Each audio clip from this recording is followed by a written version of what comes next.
Oof. Oof. All right. So let me put this on the charger, and then let me.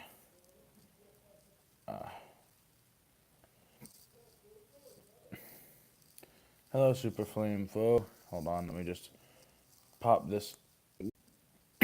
Okay. Hey.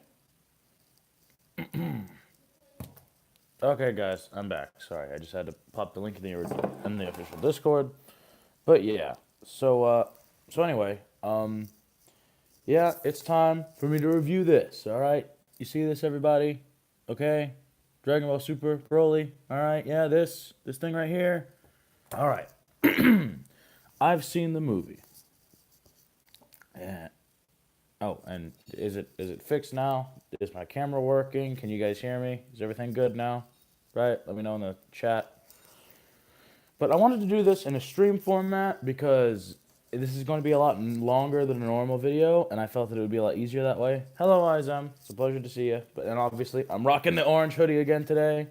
Um, but yeah, Izem. All right, we'll fight after the stream. Okay, we'll fight. Hello, Marks Bakugo. What's poppin'? Hello, everyone. Welcome to the stream. But yes, today I'm reviewing this sucker right here, Dragon Ball Super Broly. Okay, everyone see this? All right. Yeah. So I saw the movie and I absolutely loved it. This movie was a million times better than any Dragon Ball movie that I've ever seen because it had two things that Dragon Ball has been lacking for a few years now: good story, like genuine good story, good character development, and I mean like genuine character development, and not only that, but the animation was on par. It was superb. It was fantastic. It was amazing. If you haven't seen this movie, I 100% guarantee that you need to see this movie. All right? Okay? And so, how this is going to work is I'm going to give a spoiler review and a non spoiler review. Now, the non spoiler review, I will be holding this up. Okay? You see this Gogeta poster right here? As long as this is on screen, then no spoilers. But the second that I put it down and you don't see it anymore, spoilers, okay? Now, if you don't want it to be spoiled and you still are planning to see the movie, when this appears on screen, leave the stream. If you do not leave the stream when this is no longer on screen and you hear a spoiler, then that is 100% on you, okay? That is your fault. Now then, I'm going to be reviewing the movie. And for those of you that are shocked that I'm going to be doing spoilers, I mean, you clicked onto a video that was titled Dragon Ball Super Movie Review, and you can't review a movie if you don't talk about what happened in the movie. I mean, what the hell did you think was going to happen? Anyway, so let's get right into it. So, in this film, a lot of things happen. I guess I'll go over the obvious that's not really a spoiler anymore. Goku and Vegeta pretty much honed in and perfected Super Saiyan Blue very similarly to how it works in the manga. That's why it looks different. Broly looks awesome. Broly's coming back. Broly's gonna be the main villain. It's Hello, Rose Dark. Welcome to the stream or review. And it's amazing. I love Broly's new design. I love his new character. I love his green belt. I love everything about him. He's wonderful. I love how they incorporated the episode of Bardock and Dragon Ball Minus and mixed them together because they are both canon. A lot of people don't know this, but the Bardock special and Dragon Ball Minus are both 100% canon because the Bardock special is referenced by Frieza in the manga, and Dragon Ball Minus obviously has its own manga via Jaco the Galactic Patrolman. So it's good to see them wrap all these things together and tell one story. I think it's really cool. Another interesting thing is that like a lot of the things that you expect to happen don't really happen. Like Goku is not the main character of this film. Goku is a character in this film. He is a massive part of this film, but he is not at all the main character of this film. Not by any means. And another cool thing about this movie is that they do introduce new power levels. They do when we are in the prequel half of the film. The film is split into two halves. The first half being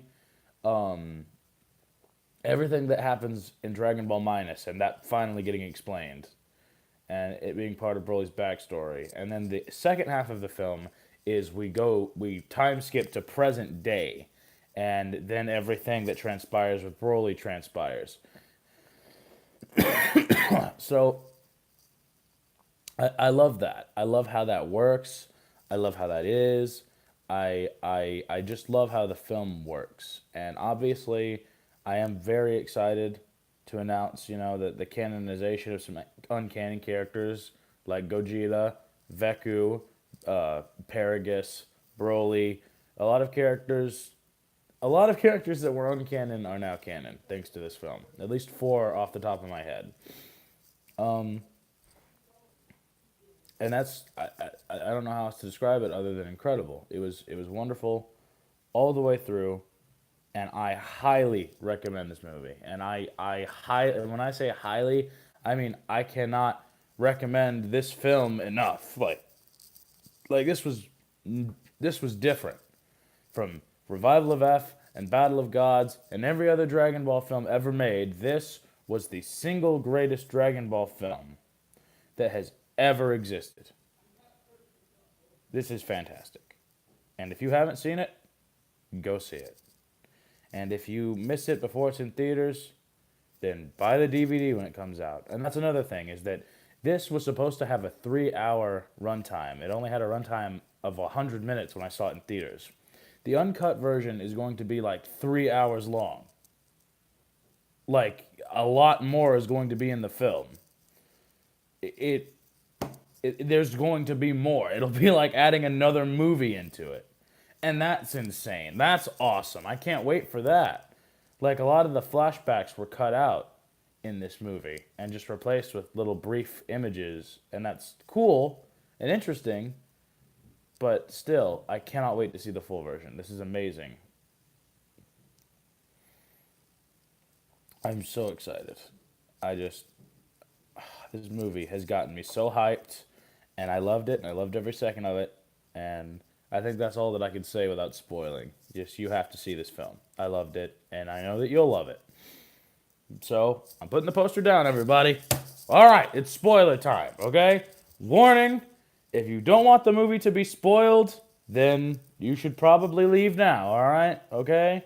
You should leave. You should go do something else. Because this is the spoiler part, all right? I'm going to talk about spoilers. I'm going to talk about the whole movie. So if you are planning on not seeing the movie and or you don't mind the spoilers, then, let me go ahead and tell you. Because holy crap. And people think that with how crappy Bandai has been with promotional material for this movie, they've given away the entire movie. I'm telling you, they haven't. It doesn't matter if you've seen none of the commercials or every commercial and leak that there has been. They changed so much from the original script of this movie that was leaked, and they've changed so much from the promotional material that it is unbelievable. Like, it is fascinating. Like, I have never seen so much work go into a Dragon Ball movie in my entire life. This tops everything and all of it. The only thing that even comes close in terms of emotion, the only thing that comes close to it in terms of raw emotion is the story of fighters. It was incredible. But so I'm going to get into what happens now. So like I said, the first half of the film is Dragon Ball Minus.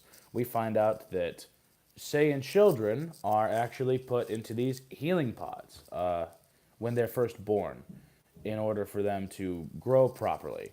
And I find that very interesting. I find it very fascinating. And we find that Broly, Vegeta, and Goku, unlike how everyone is acting, are not the exact same age. They are around the same age, as in they are all young children, but they are not the exact same age. They are not the exact same age. All three of them are not born on the exact same day.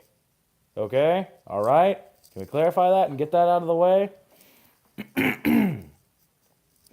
All I'm saying is that that's a big misconception about this film. A lot of people are pissed because hello, Lady Z, hey Goku Crack, what's poppin'? But that's a big problem that people have with this film is that they think that they changed Goku and Vegeta's and Broly's ages, but they didn't. I don't get why people think that they did. Again, this is just people looking at promotional material and making stupid assumptions. That didn't happen.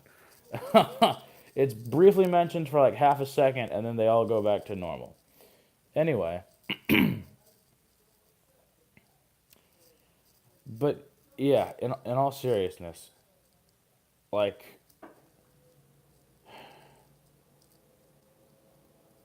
basically what happens is we see King Vegeta. It's kind of exactly what happens in the first.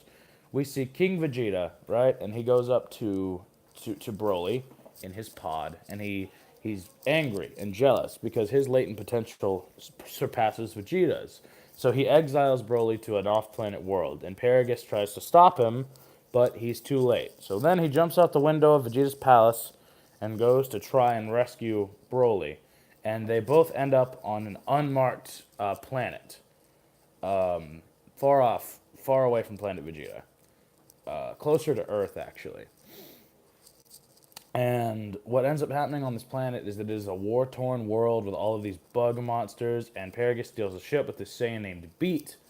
And, they go to find Broly. They find Broly, but as it would turn out, Broly has a power level of 920, which surpasses both of them at this time. And he's able to just slap around the inhabitants and the predators of this planet easy. Like, no problem. Like, absolutely, positively not a problem. And on top of that, he's honing in his Great Ape form to where it's becoming stronger and stronger, and he's able to use more and more of his power, giving him a power level of over 9,000. To be exact, 9,200 in his Great Ape form. But that becomes such a problem, his Great Ape form does, that Bardock decides or not Bardock, Paragus decides to cut off Broly's tail. Because the scars on Paragus's face are from Great Ape Broly almost killing him. So that was... yeah, there's a whole flashback about it, and it's really cool. And that's really all the story we get of Broly's childhood. He gets exiled, he lives on an uninhabitable planet, but then ends up being perfectly fine because he's the strongest thing on that planet.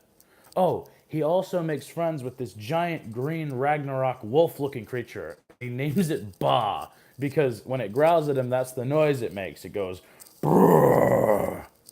So he named it Ba, like a Pokemon. It says its own name. I thought that was fucking adorable.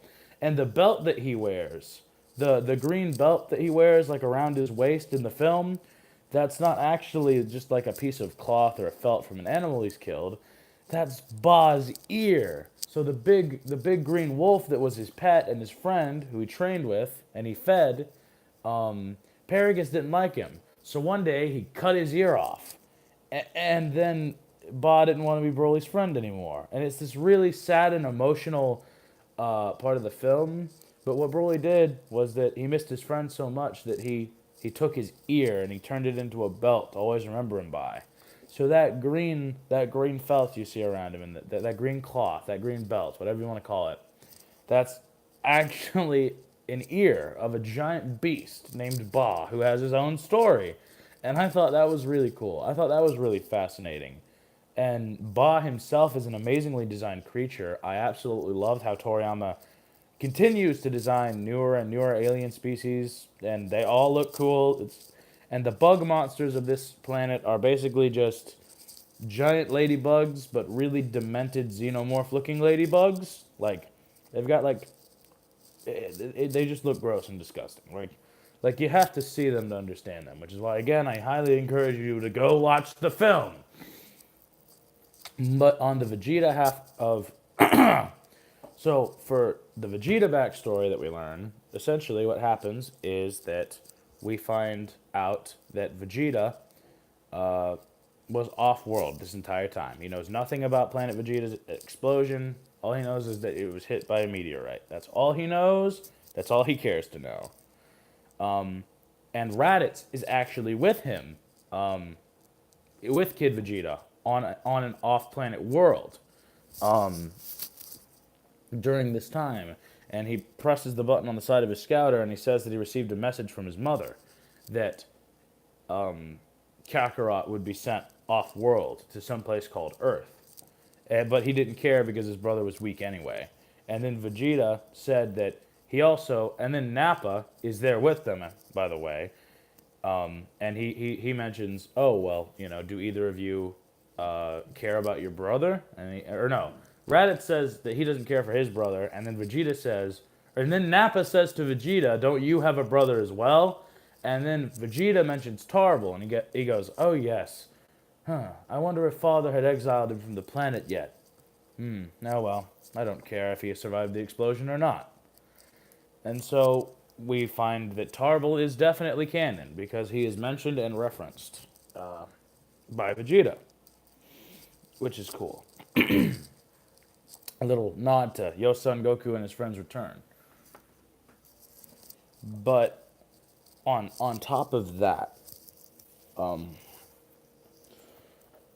what really gets me is that, or one thing that I think is really cool that was unexpected and that really tugs at my heartstrings, because he was my favorite character back in the day, was that we get to know more about Nappa's story. There's a Saiyan that Bardock is friends with that people theorize as being Nappa's brother or father, that everyone thinks that he's somehow related to Nappa, but I don't know if that's true or not. But it would be cool if that is true, that Bardock is a friend of Nappa's relative. That'd be fascinating. That'd be cool. And we get to see Nappa's original Saiyan team. He's with two other Saiyans. So we get to see who the two Saiyans he worked with before Vegeta and Raditz were. We get to see those two people with Nappa. And we get to see that he had a team before Vegeta and Raditz, which makes sense because he is the oldest of the three. Nappa is the furthest up in the Saiyan age line than Vegeta and Raditz. And it's cool that we see Nappa training a Kid Vegeta and a Kid Raditz off-world and off-planet. That's really cool. And we also get more a hint of Nappa's character, because Nappa is kind of like Bardock in the sense that he hates Frieza and he doesn't believe that it was just a pure coincidence. Like, he's 100% all around the board. I hate Frieza. And I think that's cool. I think it's cool that Nappa has kind of a mix of Bardock and Vegeta's morals and personality. I like how that works. And they never mentioned the two other Saiyans that Nappa were with. They never mentioned who they were or what their names were or anything like that. All we know is that Nappa refers to them as his team. So that is his original Saiyan team, or at least one of his original Saiyan teams. Because as you know, when a Saiyan becomes of age to conquer, they are given a team, a squad. Vegeta, when he became of age, was given Raditz and Nappa. Nappa has these two other Saiyans. Bardock had his squad. He had Fasha and Shigesh and all those other guys. Bardock had his entire squad. If a Saiyan has a power level high enough to conquer and becomes of age to conquer, they are given a team. And that's really cool. That's really interesting. We also get to see King Vegeta's team, because King Vegeta has kind of a squad of all the most powerful warriors on planet Vegeta that guard him at all times. And he also has a secret service. We find out that King Vegeta has these for whatever reason, at this point in Planet Vegeta's history, none of them are that good with their ki yet, so they still have guns. A lot of them have guns. But he does have these cool-looking bodyguard characters with sniper rifles that guard him at all times, which Frieza, when he shows up, he ends up killing all of them anyway, so that doesn't really matter. Also, a cool thing about Frieza is that we get to see young Frieza. We actually get to see a young teenage Frieza. Frieza is young, and that's so cool. That is so awesome. It's cool. I didn't like how they changed how Frieza looked at first, but now I understand it. He's in a younger, more larval state. I get it. He's younger. And we all we really learn about Frieza's backstory more is that King Cold. Well, no, I'll count that as part of King Cold's story. The only thing we learn about Frieza's story is that he invented the Scouters. Apparently, he was the one that invented the Scouters, and he was the one that gave the Scouters to the Saiyans. And I think that's pretty cool. I think that's really, really interesting and really fascinating, and I kind of like the idea of that. Especially considering that Frieza has never been able to sense energy or power levels on his own. He can't sense ki. Oh, God. Another really interesting and fascinating thing about someone's backstory is the Ginyu Force. We are told that they served King Cold for far longer than they served Frieza. Same thing with Zarbon and Dodoria. All of the Frieza soldiers were actually basically all of the Frieza soldiers were they served King Cold before they ever served Frieza. And in the film, the piece of King Cold's backstory we get is that we see that King Cold is now passing down the torch to Frieza, that he's retiring and that he's getting too old to run his forces and he doesn't really care for it anymore. And Frieza is taking on the reins. So we learn a little more about King Cold's character. He gets a badass new voice actor that sounds awesome and just fantastic. And that's really cool to see more of King Cold and to get more knowledge upon King Cold. I think that's really cool. I'm really glad that they chose to do that. You know, that's fascinating. That's cool. Um, we also find out that the average Frieza soldier has a power level of 2,000, which is kind of a random tidbit of information, but is really cool. Um, and Bardock does still revolt. Bardock does still have his whole backstory where he rebels against Frieza and everything. But some things did kind of get changed. One, obviously, Janae is there. Two, yes, he is a bit softer and he does get the space pod and he does send Goku or Kakarot away to Earth. But he ultimately does still rebel against Frieza. And it's the whole same scene. He's out there in space. There's a bunch of dead Frieza soldiers behind him, and a bunch of them turn around looking at him. And he looks up at Frieza, and Frieza decides enough is enough, and he throws down a supernova, planet-sized. And Bardock pulls his hand back, and he fires this massive blue energy beam. We don't know what it is. Some people theorize it's a Kamehameha. Some people theorize that it is a Riot Javelin. I personally think that it is a Kamehameha. It's a giant blue beam that comes out of his hand, and he does. This time, it actually does something. It doesn't just evaporate. This is genuinely pushing the supernova back. Bardock is putting all of the energy that he has in his entire body into this single blast, and he is able to clash with Frieza and hold him back for at least a little bit. But ultimately, he does succumb to the supernova, and he is completely vaporized. He is destroyed, along with Planet Vegeta and all of its inhabitants. We don't see if King Vegeta rebelled, like in the original, because we know in the original, King Vegeta rebelled as well. But in this version, we don't really know. Um, Either way, though, I think it's awesome. I think we'll find out more about King Vegeta's rebellion in the full version of the film because again, this was very much so cut down for a Western release, um, or for a theatrical release, and just so much happened at once that it really blew my mind. I loved the first half of this film with an absolute passion. I thought it was amazing. I loved every second of it. I don't think I'm forgetting anything, but something may have slipped my mind. I'm pretty sure that was everything. Yeah. Just, it was so cool. Um, Moving on to the second half of the film, surprise, surprise, Frieza is invading Earth again, and he wants to gather the Dragon Balls, and he wants to wish to be a couple centimeters taller because he's tired of people bullying him for being short. And Bulma wants to wish to be a few years younger because she's tired of people referring to her as Vegeta's old lady. I think that's really funny. Also, we open with Goku and Vegeta training, and Whis asks Goku why he continues to grow stronger. And he says that he wants to fight strong fighters in the other universes and explore the other universes. But he wants to be strong enough to do it in case he meets someone that he can't, that he can't beat with the power he has now. And Vegeta says, "Oh, Kakarot, already setting your sight on other universes when you can't even handle the one in front of you."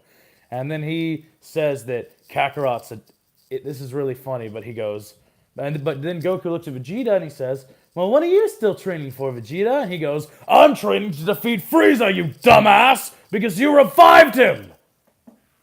And then he goes, "Hey, it's not my fault, a deal's a deal." And then he looks at him and he goes, "Kakarot, do you have any idea how much stronger he got from Namek to when he first came back and had his golden form? Now he could potentially achieve a form even higher than a golden form." And then Goku goes, "Man, do you really think Frieza has that much untapped potential left?" And Vegeta goes, "If we can, anyone can." And it's really cool. So we find out that Goku is continuing to get stronger because he wants to explore the other universes, and Vegeta is continuing to get stronger because he wants to kill Frieza. He wants to absolutely slaughter Frieza. He wants to make sure that he is dead and that he will never, ever return. I think that's really cool because Vegeta doesn't care about Goku or how strong Goku's gotten. Vegeta cares about the safety of his planet and the safety of everyone that he loves. And this is the first time that we really see Vegeta show care for the other Z fighters and consider them as, friends and family, which is really cool. I really like that.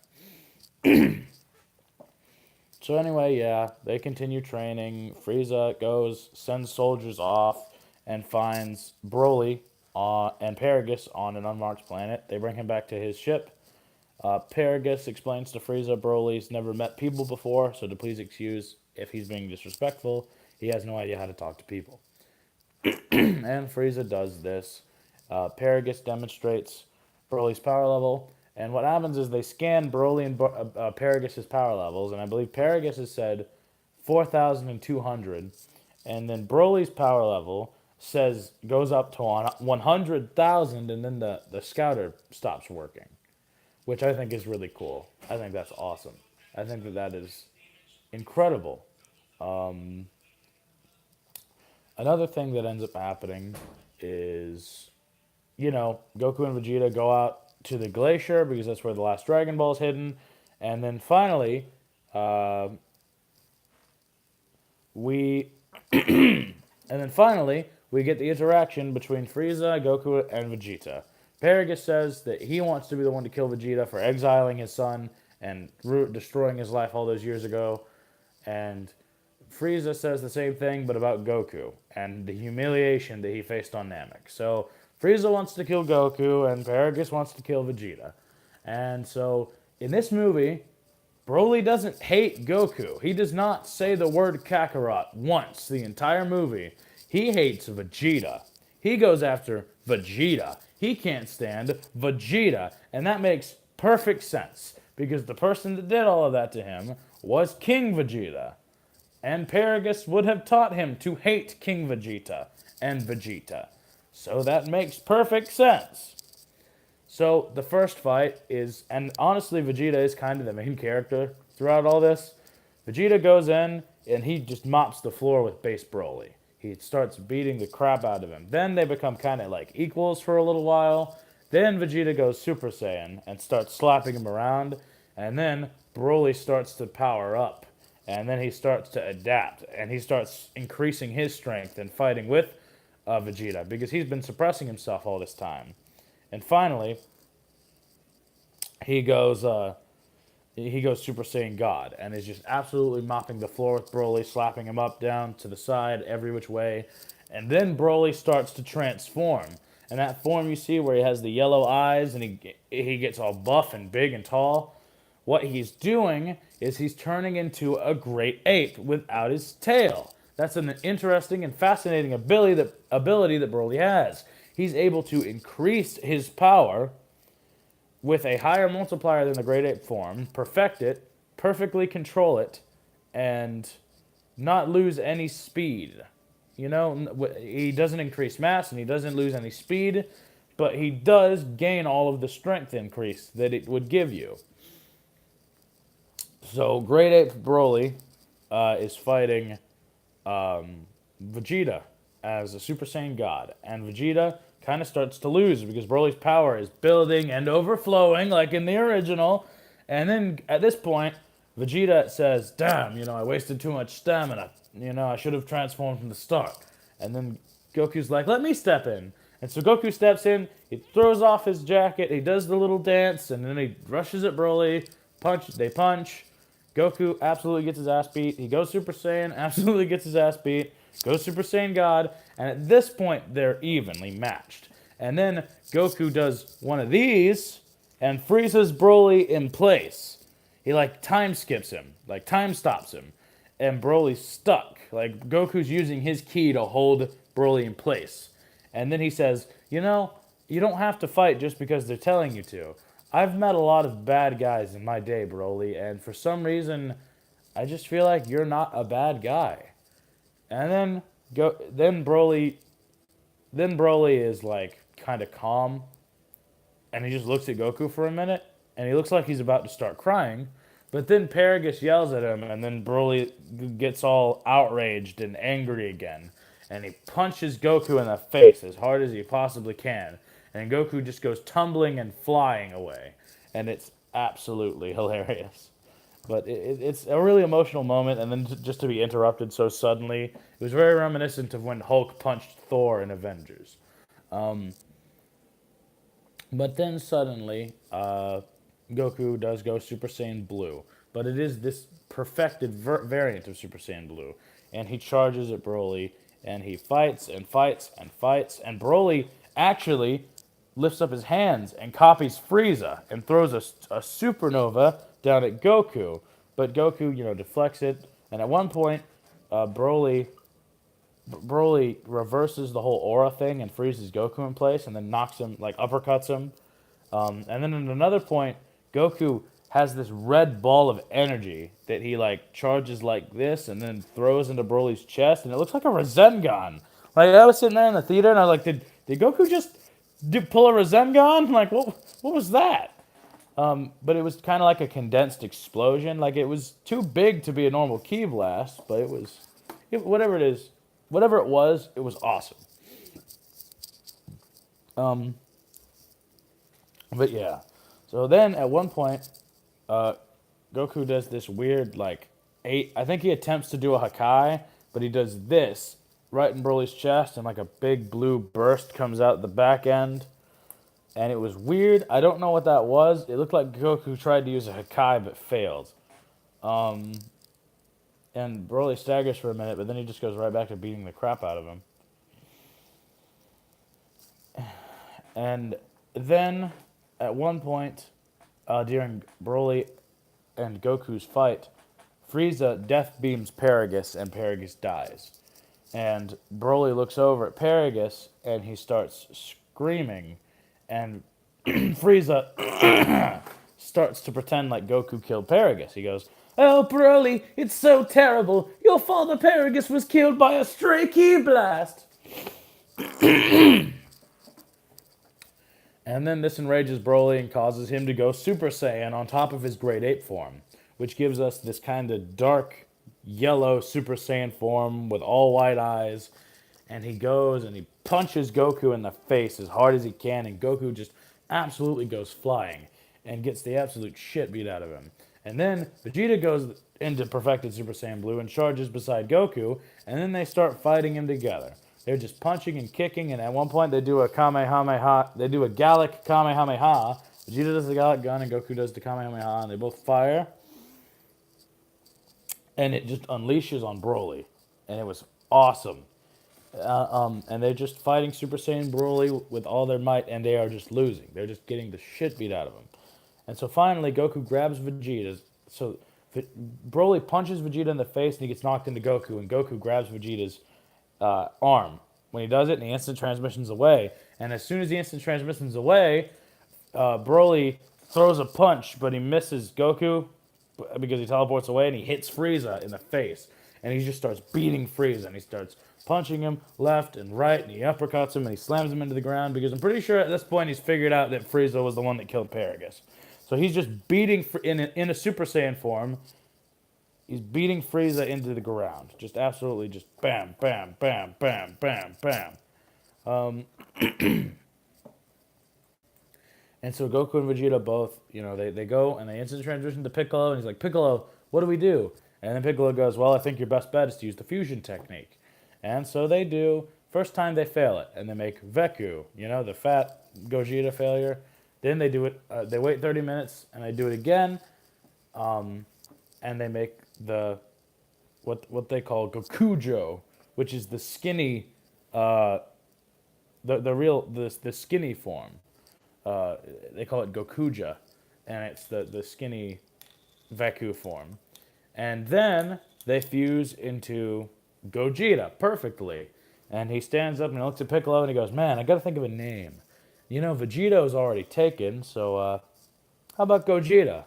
And then he instant transmissions into the battlefield.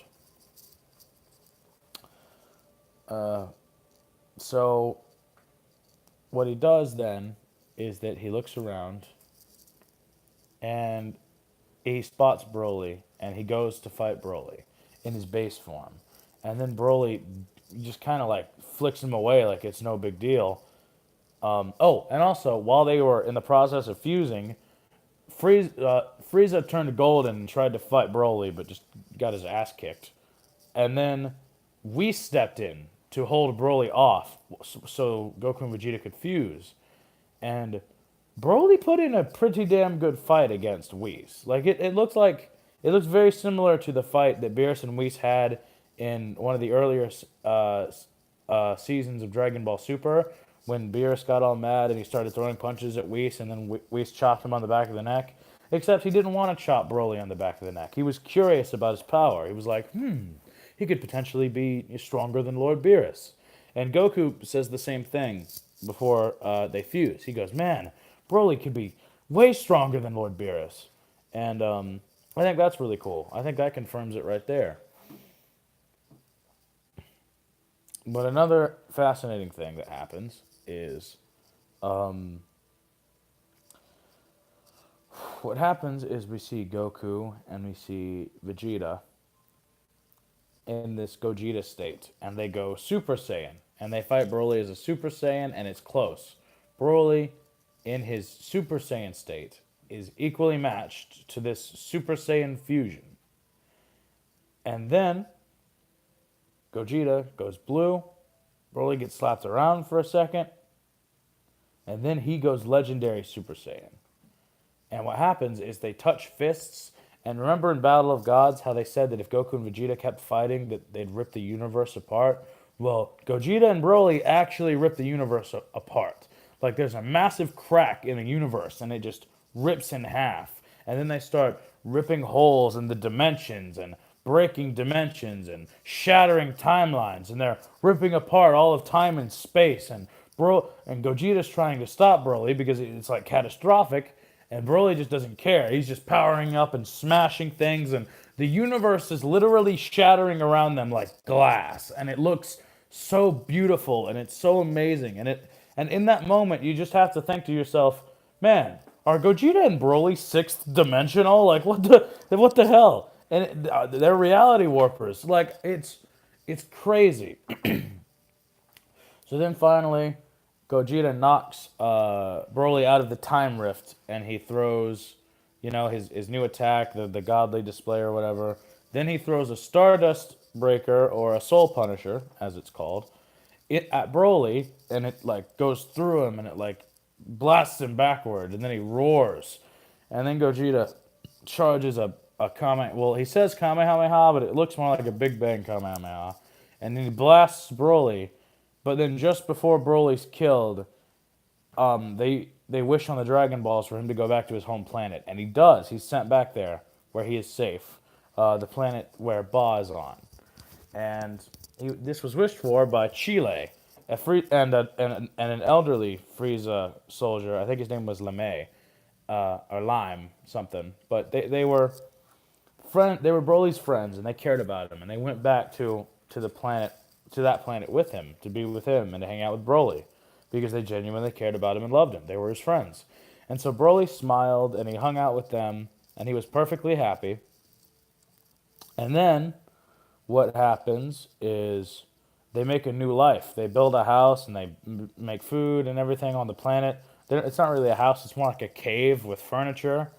But so Broly's, trying to like show them how he lives on the planet and how he kills the monsters, and they're just like, "Oh my God, this is hopeless." And so at the very end of the movie, oh, and also after Broly teleports away, Gogeta turns golden and tries to like stop Broly from getting to his home planet and stop the other Frieza soldiers from going. And Gogeta grabs his wrist in his base form, and he goes, or no, I think he's still in his Super Saiyan Blue state, and Frieza's in his final form, and he goes, and then Frieza takes his hand from like this to this, and he goes, all right, I give up, but I will return. And then he goes and he just leaves. He goes to his ship, and for the first time ever, Frieza completely surrenders. He is completely shattered. He looks like he's going to cry. Like he goes to his ship, and he is just completely shattered. Like he just looks like he watched a box of puppies get hit by an 18-wheeler. Like, oh my God. The look on his face was incredible. So then, after all is said and done, and we get the Dragon Balls back, and everyone's happy on Earth, and Vegeta's chilling with Bulma, and everyone's happy and safe, is so Goku instant transmissions to the planet that Broly was raised on, and what he does is that he gives them a bunch of capsules with food that'll last them a lot, like years, and water that'll last them years, and like they each get a house, and it's like stocked with all the latest Capsule Corp technology, radios, televisions, beds, showers, baths, and they're all really excited and happy about it. But they're mad at Goku because they thought that he was the one trying to kill Broly, and he was like, nah, I knew he was a good guy. I just wanted to fight someone who was really strong. And if I did kill him, I just would have brought him back with the Dragon Balls. And Chile's still kind of suspicious because she's like Broly's girlfriend. She's like in love with him or whatever. So she's like, yeah, this doesn't mean that we're friends. We're still enemies. And then Goku says, well, as long as I still get to fight Broly, I don't really care what we are. And then she just kind of laughs and she goes, thank you. And then Goku turns around and walks off. And this is the most powerful part of the entire film. Goku goes to instant transmission away, and then she goes, hey, wait, what do we call you? And he goes, you guys can call me Goku. But Broly, call me Kakarot. And then he instant transmissions away.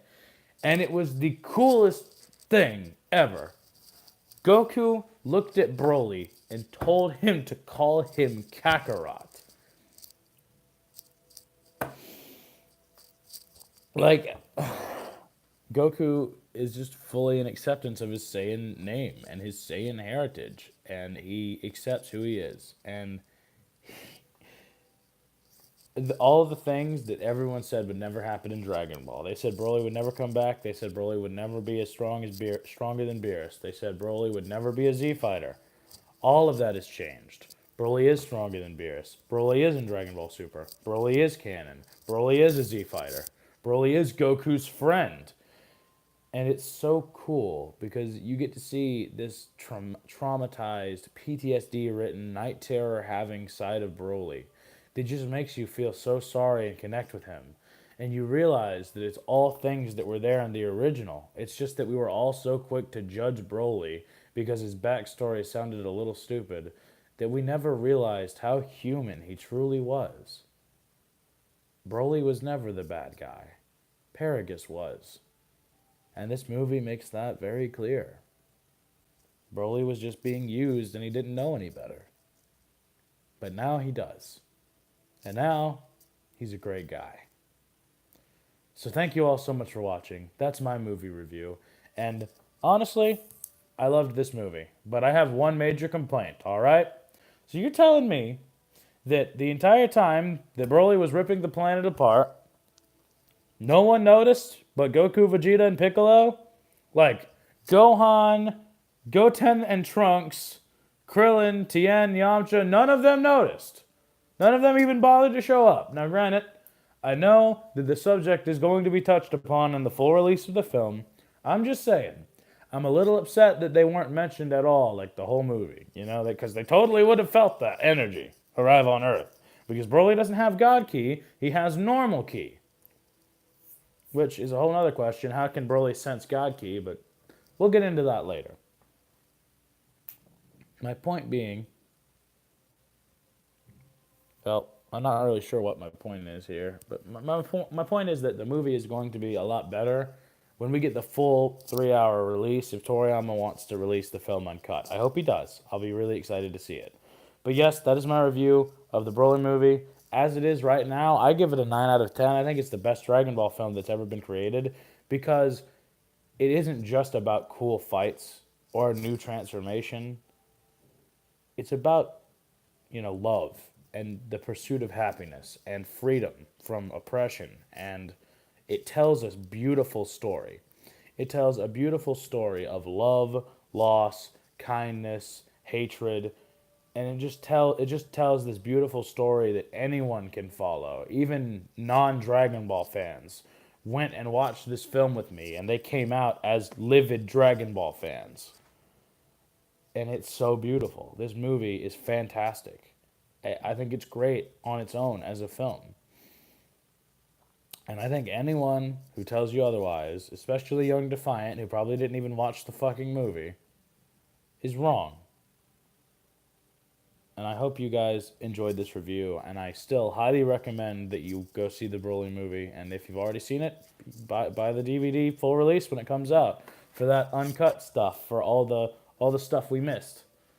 So thank you all so much for watching. My name is OrangeBuggaPlays/VA, and as always, I will see you in the next video. I use Orange Troopers, and peace.